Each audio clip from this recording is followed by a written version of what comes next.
ಅಯ್ಯೋ PSIಗೆ ಇಷ್ಟೊಂದು ಹಣ ಎಲ್ಲಿಂದ ಬರುತ್ತೆ? ಸಾರ್ವಜನಿಕರ ಪ್ರಶ್ನೆ ಮಾಡ್ತಾ ಇದ್ದಾರೆ. PSIಗೆ ಇಷ್ಟೊಂದು ಹಣ ಎಲ್ಲಿಂದ ಬರುತ್ತೆ? ಸರ್ಕಾರದವರು ಏನಾದ್ರು ಸ್ಪೆಷಲ್ ಆಗಿ ದುಡ್ಡು ಕೊಡ್ತಿದ್ದಾರಾ? ಠಾಣೆಯಲ್ಲೇ ರೆಡ್ ಕಾರ್ಡ್ ದಂಧೆ ಶುರುವಾಗಿದ್ದು ನಿಜಾನ? ಹಾಗಾದ್ರೆ ಅಕ್ಕಿ, ಗ್ಯಾಸ್, ಸಿಗರೇಟ್ ಹೀಗೆ ಪ್ರತಿಯೊಂದಕ್ಕೂ ಕೂಡ ಲಂಚ ಫಿಕ್ಸ್ ಮಾಡ್ಕೊಂಡಿದ್ದಾರಾ? ವರ್ಗಾವಣೆಗಾಗಿ ಕೊಟ್ಟ ಲಂಚವನ್ನ ತೀರಿಸಲು ವಸೂಲಿಗಳಿದ್ರ? ವಿವಿಧ ಕ್ರೈಮ್ಗಳಿಗೆ 5.0 ರೇಟ್ ನಲ್ಲಿ ಹಣ ವಸೂಲಿ ಮಾಡ್ತಾ ಇರೋದು ನಿಜಾನ? PSI ಸೀತಾರಾಮ್ ಲಮಾಣಿ ವಿರುದ್ಧ ದೂರಿನ ಸರಮಾಲೆಗಳು. ವಿಜಯಪುರದ ಆದರ್ಶ ನಗರ ಪೊಲೀಸ್ ಠಾಣೆಯ PSI ಇವರ ವಿರುದ್ಧ ದೂರಿನ ಸರಮಾಲೆ. ಠಾಣೆಯ ಸಿಬ್ಬಂದಿಯ ರಾಜ್ಯಪಾಲರಿಗೆ ದೂರು ನೀಡಿದ್ಯಾಕೆ? ಸಿಎಂ ಗೃಹ ಸಚಿವರಿಗೆ ನೊಂದ ಸಿಬ್ಬಂದಿಯಿಂದ ಪತ್ರ. ರಜೆ ಕೇಳಿದ್ರೆ ಠಾಣೆಯ ಸಿಬ್ಬಂದಿಗೆ ಕಿರುಕುಳ ಯಾಕೆ ಕೊಡ್ತಾ ಇದ್ದಾರೆ? ಕೇವಲ ಆಪ್ತರಿಗೆ ಮಾತ್ರ ಠಾಣೆಯಲ್ಲಿ ಮನ್ನಣೆ. ಇನ್ನು ನೊಂದ ಪೊಲೀಸ್ ಸಿಬ್ಬಂದಿಯ ಗೋಳು ಕೇಳೋರು ಯಾರು? ಹಾಗಾದ್ರೆ ಆದರ್ಶ ನಗರ ಠಾಣೆ PSI ವಿರುದ್ಧ ಮಾಡಿರುವ ಆರೋಪ ನಿಜಾನ? ಹಾಗಾದ್ರೆ ಇದಕ್ಕೆ ಅವರೇ ಒಂದು ಕ್ಲಾರಿಟಿಯನ್ನ ಕೊಡಬೇಕಾಗತ್ತೆ. ಕಾನೂನು ಕಾಯೋ ಠಾಣೆಯಲ್ಲಿ ಲಂಚದ ರೇಟ್ ಕಾರ್ಡ್ ಫಿಕ್ಸ್ ಆದ್ರೆ ಏನಾಗಬೇಕು ಗತಿ? ರಕ್ಷಣೆ ನೀಡಬೇಕಾದಂತಹ ಕೈಗಳೇ ಈಗ ಸುಲಿಗೆಗೆ ಇಳಿದ್ರೆ ನ್ಯಾಯ ಕೇಳಲು ಸಾಮಾನ್ಯ ಜನರು ಎಲ್ಲಿಗೆ ಹೋಗಬೇಕು? ಇನ್ನು ವಿಜಯಪುರದ ಆದರ್ಶ ನಗರ ಪೊಲೀಸ್ ಠಾಣೆಯ ಸದ್ಯದ ಸ್ಥಿತಿ ಇದು. ಅಲ್ಲಿರುವಂತವರಿಗೆ ರಕ್ಷಣೆ ಸಿಗ್ತಾ ಇಲ್ಲ. ಅಂಥದ್ರಲ್ಲಿ ಈಗ ಜನಸಾಮಾನ್ಯರ ಗತಿ ಏನಾಗಬೇಕು?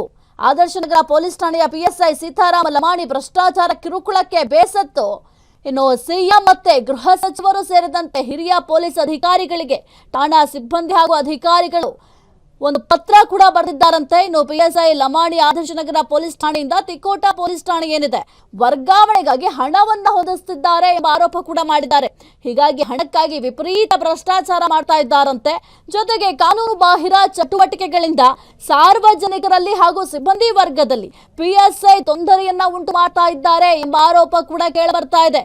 ಠಾಣೆಯಲ್ಲಿ ದಾಖಲಾಗುವ FIR ಮತ್ತೆ ದೂರುದಾರರಿಂದ 10,000 ರೂಪಾಯಿಯಿಂದ 1 ಲಕ್ಷದವರೆಗೂ ಕೂಡ ಸಿಬ್ಬಂದಿ ಹಣ ವಸೂಲಿ ಮಾಡಬೇಕು ಅಂತ ಒತ್ತಡ ಕೂಡ ಹಾಕ್ತಾ ಇದ್ದಾರಂತೆ. ಇನ್ನು ಜನಸಾಮಾನ್ಯರ ಗತಿ ಅಂತೂ ಕೇಳೋರೇ ಗತಿ ಇಲ್ಲ ಬಿಡಿ. ಇಲ್ಲಿ ಇನ್ನು ಹಣ ವಸೂಲಿಗೆ 5.0 ಅಂದ್ರೆ ಕೋಡ್, ಅದು ಆ ಒಂದು ಕೋಡ್ ಯಾವ ರೀತಿ ಇರುತ್ತೆ ಅಂತಂದ್ರೆ 5.0 ಅಂದ್ರೆ 50,000 ರೂಪಾಯಿ ಹೀಗೆ ಕೋಡ್ ನ ಬಳಸಿ ಹಣ ವಸೂಲಿ ಮಾಡಲು ಒತ್ತಡ ಹೇರ್ತಾ ಇದ್ದಂತೆ. ಇದರ ಜೊತೆಗೆ ಬಾರ್ ಆಗಿರಬಹುದು, ಸ್ಪಾ ಆಗಿರಬಹುದು, ಜೊತೆಗೆ ಸಿಗರೇಟು ಹಾಗೂ ತಂಬಾಕು ಇನ್ನಿತರೆ ಅನೇಕ ವ್ಯವಹಾರಗಳಿಂದ ವಸೂಲಿಗೆ ಒತ್ತಡ ಕೂಡ ಹಾಕ್ತಾ ಇದ್ರು ಎಂಬ ಆರೋಪಗಳು ಸದ್ಯಕ್ಕೆ ಕೇಳಿ ಬರ್ತಾ ಇದೆ. ಈ ಎಲ್ಲಾ ಆರೋಪಗಳು ಕೂಡ PSI ಅವರು ಉತ್ತರವನ್ನ ಕೊಡಬೇಕಾಗತ್ತೆ. ಜೊತೆಗೆ ಅವರ ಬಳಿ ಇಷ್ಟರ ಮಟ್ಟಿಗೆ ಹಣ ಎಲ್ಲಿಂದ ಬಂತು ಅದಕ್ಕೂ ಕೂಡ ಉತ್ತರವನ್ನ ಕೊಡಬೇಕಾಗತ್ತೆ. ಈಗ ಬೇರೆ ಸಿಬ್ಬಂದಿಗಳಿಗೆ ಒಂದು ಕಿರುಕುಳ ನೀಡೋದು ಎಷ್ಟು ಸರಿ? ಈಗ ರಜೆ ಬೇಕಾದಾಗ ರಜೆ ಸ್ಯಾಂಕ್ಷನ್ ಮಾಡೋದು ಅವರ ಕೈಲಿರುತ್ತೆ. ಒಂದು ವೇಳೆ ಆ ಒಂದು ಸಂದರ್ಭದಲ್ಲಿ ರಜೆ ಕೊಡ್ಲಿಕ್ಕೆ ಆಗ್ಲಿಲ್ಲ ಅಂತಂದ್ರೆ ಯಾಕೆ ರಜೆ ಕೊಡ್ಲಿಕ್ಕೆ ಸಾಧ್ಯ ಆಗ್ತಾ ಇಲ್ಲ ಅನ್ನೋದನ್ನ ತಿಳಿಸ್ಬೇಕಾಗತ್ತೆ ಸಿಬ್ಬಂದಿಗೆ. ಇಲ್ಲ ರಜೆಯೇ ಕೊಡ್ಲಿಕ್ಕೆ ಆಗೋದಿಲ್ಲ ಅಂತಂದ್ರೆ ವರ್ಷ ಪೂರ್ತಿಯಾಗಿ ದುಡಿಯೋದಕ್ಕೆ ಯಾರ ಕೈ ಸಾಧ್ಯ ಆಗುತ್ತೆ? ಯಾರು ಕೂಡ ಇಲ್ಲಿ ಮಿಷಿನ್ಗಳಲ್ಲ ಅಥವಾ ರೋಬೋಟ್ಗಳ ರೀತಿಯಲ್ಲಿ ವರ್ತಿಸ್ಲಿಕ್ಕೆ ಸಾಧ್ಯವೇ ಇಲ್ಲ. ಅವ್ರಿಗೂ ಕೂಡ ರೆಸ್ಟ್ ಬೇಕಾಗತ್ತೆ. ಅದನ್ನ ಹೊರತುಪಡಿಸಿ ಒಂದು ರಜಾ ಪಡಿಬೇಕು ಅಂತಂದ್ರೆ ಇವ್ರ ಹತ್ರ ಬೇಡಬೇಕಂತೆ. ಅದರ ಜೊತೆಗೆ ಕೆಲವೊಂದಿಷ್ಟು ಒತ್ತಡ ಕೂಡ ಹಾಕ್ತಾರಂತೆ, ನೀವು ಲಂಚ ಪಡಿರಿ ಅಂತ. ನೀವು ಲಂಚಬಾಕ ಅಧಿಕಾರಿಗಳಾಗೋದನ್ನ ಬಿಟ್ಟು ಈಗ ಬೇರೆಯವ್ರ ಮೇಲೂ ಯಾಕೆ ಇದನ್ನ ಹೇರಿಕೆ ಮಾಡ್ತಾ ಇದ್ದೀರಾ? ಆಲ್ರೆಡಿ ನೀವು ಲಂಚಬಾಕರಾಗಿದ್ದೀರಾ, ಮತ್ತೆ ಬೇರೆಯವ್ರಿಗೂ ಯಾಕೆ ನೀವು ಲಂಚ ಪಡಿಬೇಕು ಅಂತ ನೀವು ಆರ್ಡರ್ ಯಾಕೆ ಮಾಡ್ತಾ ಇದ್ದೀರಾ? ಮೊದಲು ನಮ್ಮ ಒಂದು ದೇಶದಿಂದ ಒಂದು ಭ್ರಷ್ಟಾಚಾರ ತೊಲಗಬೇಕು ಅಂತಂದ್ರೆ ಸರ್ಕಾರದಲ್ಲಿರುವಂತಹ ಭ್ರಷ್ಟ ಅಧಿಕಾರಿಗಳೇನಿದ್ದಾರೆ ಆ ಒಂದು ಭ್ರಷ್ಟ ಅಧಿಕಾರಿಗಳ ವಿರುದ್ಧ ಕಠಿಣ ಕ್ರಮವನ್ನು ಜರುಗಿಸಬೇಕಾಗುತ್ತೆ. ಆ ಭ್ರಷ್ಟ ಅಧಿಕಾರಿಗಳನ್ನ ಅಧಿಕಾರದಿಂದ ಕಿತ್ತೆಸೆದಾಗ ಮಾತ್ರ ನಮ್ಮ ದೇಶ ಭ್ರಷ್ಟಾಚಾರ ಮುಕ್ತ ಆಗ್ಲಿಕ್ಕೆ ಸಾಧ್ಯ ಆಗುತ್ತೆ. ಇನ್ನು ಠಾಣೆಯ ಸಿಬ್ಬಂದಿ ಈಗ ರಾಜ್ಯಪಾಲರಿಗೆ ದೂರು ನೀಡ್ಲಿಕ್ಕೆ ಹೋಗಿದ್ದಾರಂತೆ. ಅಷ್ಟರ ಮಟ್ಟಿಗೆ ರೋಸತ್ ಹೋಗಿದ್ದಾರೆ, ಬೇಸತ್ ಹೋಗಿದ್ದಾರೆ. ನಮ್ಗೆ ಇಲ್ಲಿ ಕೆಲಸ ಮಾಡ್ಲಿಕ್ಕೆ ಸಾಧ್ಯ ಆಗ್ತಾ ಇಲ್ಲ ಅಂತ ಸಿಎಂ ಕೂಡ ಪತ್ರ ಬರೆದಿದ್ದಾರಂತೆ. ಜೊತೆಗೆ ಗೃಹ ಸಚಿವರಿಗೂ ಕೂಡ ನೊಂದ ಸಿಬ್ಬಂದಿಗಳೇನಿದ್ದಾರೆ ಪತ್ರ ಬರೆದಿದ್ದಾರಂತೆ. ರಜೆ ಕೇಳಿದ್ರೆ ಠಾಣೆಯ ಸಿಬ್ಬಂದಿಗೆ ಕಿರುಕುಳ ಕೊಡ್ತಾ ಇದ್ದಾರಂತೆ. ಯಾಕೆ ಕಿರುಕುಳ ಕೊಡ್ತಾ ಇದ್ದೀರಾ? ಅದಕ್ಕೆ ಉತ್ತರ ಕೊಡ್ಬೇಕಾಗತ್ತೆ. ಕಿರುಕುಳ ಕೊಡೋಂಥದ್ದು ಏನಾಯ್ತು? ರಜೆ ಕೇಳಿದ್ರೆ ರಜೆ ಸ್ಯಾಂಕ್ಷನ್ ಮಾಡಬೇಕು. ಅದನ್ನು ಹೊರತುಪಡಿಸ್ಬಿಟ್ಟು ಕಿರುಕುಳ ಕೊಟ್ರೆ ಹೆಂಗೆ ಅವ್ರು ಕೆಲಸ ಮಾಡ್ಲಿಕ್ಕಾದ್ರೂ ಸಾಧ್ಯ ಆಗುತ್ತೆ? ಕೆಲಸ ಮಾಡುವಂತ ಏನು ಒಂದು ಪರಿಸರ ಇರುತ್ತೆ, ಅದು ಬಹಳ ಒಂದು ಅಚ್ಚುಕಟ್ಟಾಗಿರಬೇಕು. ಈಗ ನಿಮಗೆ ಯಾವ ರೀತಿ ಸರ್ಕಾರದ ಸಂಬಳ ಬರುತ್ತೋ ಹಂಗೆ ಅವ್ರಿಗೂ ಕೂಡ ಸರ್ಕಾರದ ಸಂಬಳ ಬರುತ್ತೆ. ನೀವು ಹೆಂಗೆ ರಜಾ ತಗೋತೀರ ಅವರು ಹಂಗೆ ರಜಾ ತಗೊಳ್ತಾರೆ. ಅದ್ರಲ್ಲಿ ಏನಿದೆ ಪ್ರಾಬ್ಲಮ್ಮು? ಕೇವಲ ಆಪ್ತರಿಗೆ ಮಾತ್ರ ಒಂದು ಠಾಣೆಯಲ್ಲಿ ಮನ್ನಣೆ ಅಂತಂದ್ರೆ ಆಪ್ತರು ಏನು ಮಾಡಿದ್ರು ನಡೆಯುತ್ತೆ. ಅವ್ರನ್ನ ಹೇಳೋರು ಇರೋದಿಲ್ಲ, ಕೇಳೋದ್ರು ಇರೋದಿಲ್ಲ. ಜೊತೆಗೆ ಅವ್ರಿಗೆ ಯಾವುದೇ ರೀತಿಯ ರಿಸ್ಟ್ರಿಕ್ಷನ್ಸ್ ಇಲ್ಲ. ಯಾರು ಇವರ ಒಂದು ಏನು ಆರ್ಡರ್ ಮಾಡ್ತಾರೆ, ಆರ್ಡರ್ಗೆ ಏನಾದ್ರು ಅಪೋಸ್ ಅಂದ್ರೆ ಲಂಚ ತಗೊಳ್ಬೇಕು ಅಂತ ಆರ್ಡರ್ ಮಾಡಿದಾಗ ಏನಾದರೂ ಅಪೋಸ್ ಮಾಡಿದ್ರೆ ಬೇರೆ ಸಿಬ್ಬಂದಿಗಳು ಅವರಿಗೆ ಕಿರುಕುಳ ಕೊಡ್ಲಿಕ್ಕೆ ಶುರು ಮಾಡ್ತಾರಂತೆ. ಇಷ್ಟೆಲ್ಲ ಆರೋಪಗಳು ಕೇಳಿ ಬರ್ತಾ ಇದೆ. ಕೇವಲ ಆಪ್ತರು ಏನಿರ್ತಾರೆ, ಆಪ್ತರಿಗೆ ಮಾತ್ರ ಠಾಣೆಯಲ್ಲಿ ಈ ಒಂದು ಮನ್ನಣೆ ಕೊಡ್ತಾರಂತೆ, ಅಂದ್ರೆ ಇಂಪಾರ್ಟೆನ್ಸ್ ಕೊಡ್ತಾರೆ. ಅವ್ರು ಏನು ಮಾಡಿದ್ರು ನಡೆಯುತ್ತೆ. ಅವರು ಹೋಗಿ ಬೇರೆ ಸಿಬ್ಬಂದಿ ಕಿರುಕುಳ ಕೊಟ್ಟರು ಹಂಗಾರೆ ಕೇಳೋದಿಲ್ವಾ ನೀವು? ಯಾರಿಗೇನು ತೊಂದರೆ ಆದ್ರೂ ನಡೆಯುತ್ತಾ? ನೀವಿರೋದು ಜನರ ರಕ್ಷಣೆಗಾಗಿ. ಜನರಿಗೆ ಏನಾದ್ರು ಸಮಸ್ಯೆ ಆಯ್ತು ಅಂತಂದ್ರೆ ಬರೋದು ಮೊದಲಿಗೆ ನಿಮ್ಮ ಬಳಿ. ಅಂಥದ್ರಲ್ಲಿ ನಿಮ್ಮ ಒಂದು ವ್ಯಾಪ್ತಿಯಲ್ಲಿ ಇರುವಂತಹ ಸಿಬ್ಬಂದಿಗಳಿಗೆ ರಕ್ಷಣೆ ಇಲ್ಲ, ಇರುವಂತಹ ಸಿಬ್ಬಂದಿಗಳು ಕೆಲಸ ಮಾಡಕ್ ಆಗದಿರುವಂತಹ ಪರಿಸ್ಥಿತಿ ಇದೆ ಅಂತಂದ್ರೆ ಇನ್ನು ಜನಸಾಮಾನ್ಯರ ಸಮಸ್ಯೆಯನ್ನ ಯಾವ ರೀತಿ ಬಗೆಹರಿಸ್ತೀರಾ?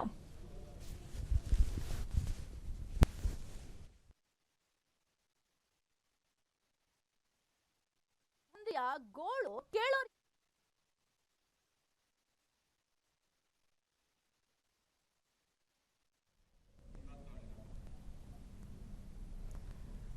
ಕಾನೂನು ಕಾಯೋ ಠಾಣೆಯಲ್ಲೇ ಈಗ ಲಂಚದ ರೇಟ್ ಕಾರ್ಡ್ ಫಿಕ್ಸ್ ಆದ್ರೆ ಏನ್ ಗತಿ? ಹಂಗಾದ್ರೆ ಲಂಚ ಲಂಚ ಎಲ್ಲಿ ನೋಡಿದ್ರು ಕೂಡ ಲಂಚ ಬಾಕ ಅಧಿಕಾರಿಗಳ ಆಟೋಟಪವೇ ಜಾಸ್ತಿ ಆಗ್ತಾ ಇದೆ.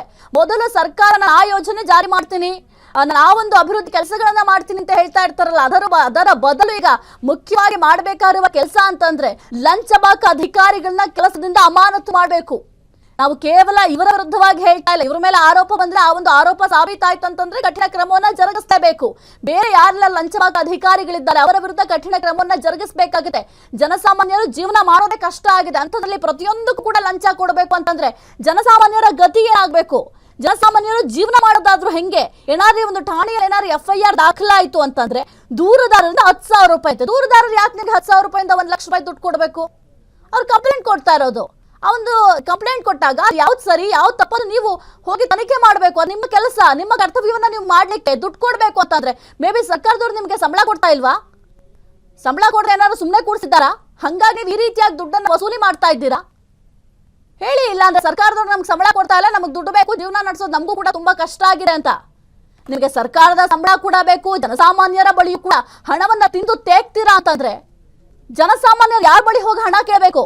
ಈ ರೀತಿ ನಾನು ಕಂಪ್ಲೇಂಟ್ ಕೊಟ್ಟಿದ್ದೀನಿ, ಅವ್ರಿಗೆ ದುಡ್ಡು ಕೊಡ್ಬೇಕು, ದುಡ್ಡು ಕೊಡಿ ಅಂತ ಕೇಳಲಿಕ್ಕೆ ಸಾಧ್ಯ ಆಗತ್ತಾ? ಫಸ್ಟ್ ಆಫ್ ಆಲ್ ಜನಸಾಮಾನ್ಯರು ಜೀವನ ಮಾಡೋದೇ ಕಷ್ಟ ಆಗಿದೆ. ಪ್ರತಿಯೊಂದು ಕೂಡ ದುಬಾರಿ ಆಗಿದೆ. ಈ ದುಬಾರಿ ದುನಿಯಾದಲ್ಲಿ ಹೆಂಗಪ್ಪ ಜೀವನ ಮಾಡೋದು ಅಂತ ಯೋಚನೆ ಮಾಡ್ತಾ ಇದ್ದಾರೆ. ಅಂಥದ್ರಲ್ಲಿ ಪ್ರತಿಯೊಂದಕ್ಕೂ ಲಂಚ ಕೊಡಬೇಕು.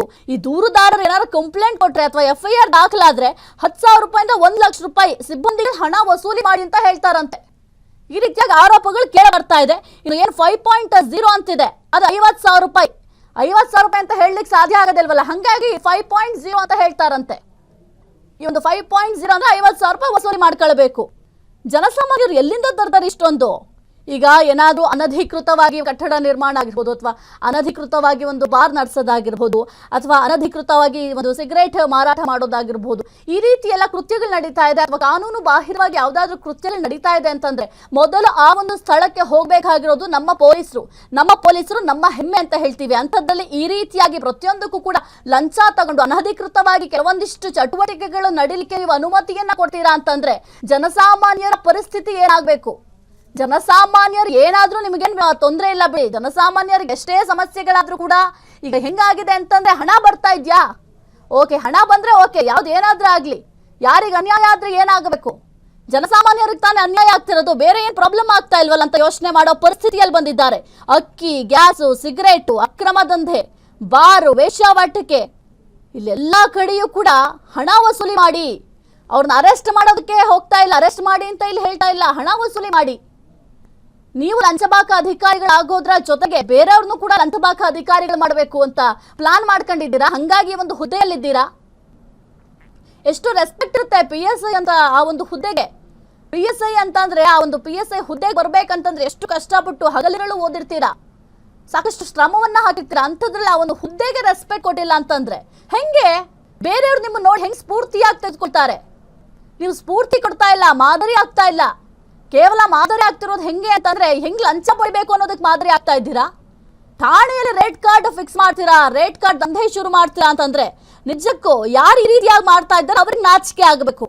ಪೊಲೀಸ್ ಠಾಣೆಗೆ ನ್ಯಾಯ ಕೇಳೋದಕ್ಕೆ ಹೋಗೋರು ಯಾರು? ಬಡವರು ಹೋಗ್ತಾರೆ. ನಮಗೆ ನ್ಯಾಯ ಕೊಡಿ ಅಂತ ಬಡವರು ಹೋಗೋದು. ಅಂತಹ ಬಡವರ ಹತ್ರನೂ ಹಣ ವಸೂಲಿ ಮಾಡ್ತೀರಾ ಅಂತಂದ್ರೆ ಏನ್ ಹೇಳ್ಬೇಕು ನಿಮ್ಗೆ? ಕಾನೂನಿನ ಮೇಲೆ ಇರುವಂತಹ ನಂಬಿಕೆ ಹೋಗ್ಬಿಡುತ್ತೆ ನಿಮ್ಮಂತ ಅಧಿಕಾರಿಗಳಿಂದ.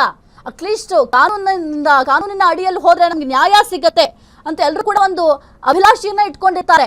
ಹಂಗಾಗೆ ಬಡವರು ಈ ಒಂದು ಠಾಣೆಗಳ ಮೆಟ್ಟಿಲಿರೋದು. ಬೇರೆ ಕಡೆ ಹೋದ್ರೆ ನಮ್ಗೆ ಯಾವುದೇ ಕಾರಣಕ್ಕೂ ನ್ಯಾಯ ಸಿಗಲ್ಲ, ಅಟ್ಲೀಸ್ಟ್ ಪೊಲೀಸ್ ಠಾಣೆಗೆ ಹೋದ್ರೆ ನ್ಯಾಯ ಸಿಗುತ್ತೆ ಅಂತ ಯೋಚನೆ ಮಾಡ್ತಾರೆ. ಅಂಥದ್ರಲ್ಲಿ ಪೊಲೀಸ್ ಠಾಣೆಗೆ ಹೋದ್ರು ಕೂಡ ಬಡ ಜನರ ಬಳಿ ಕೂಡ ದುಡ್ಡು ಬಿಡೋದಿಲ್ಲ, ದುಡ್ಡು ಕಿತ್ಕೊಂಡು ತಿಂತಾರೆ ಎಂಬ ಆರೋಪ ಕೇಳಿಬರುತ್ತೆ ಅಂತಂದ್ರೆ ಏನ್ರಿ ಹೇಳ್ಬೇಕು ನಿಮ್ಗೆ? ಇದಕ್ಕೆ PSI ಏನಿದ್ದಾರೆ ಅವರು ಖಂಡಿತವಾಗಿ ಇದಕ್ಕೆ ಪ್ರತಿಕ್ರಿಯೆಯನ್ನ ಕೊಡ್ಲೇಬೇಕು.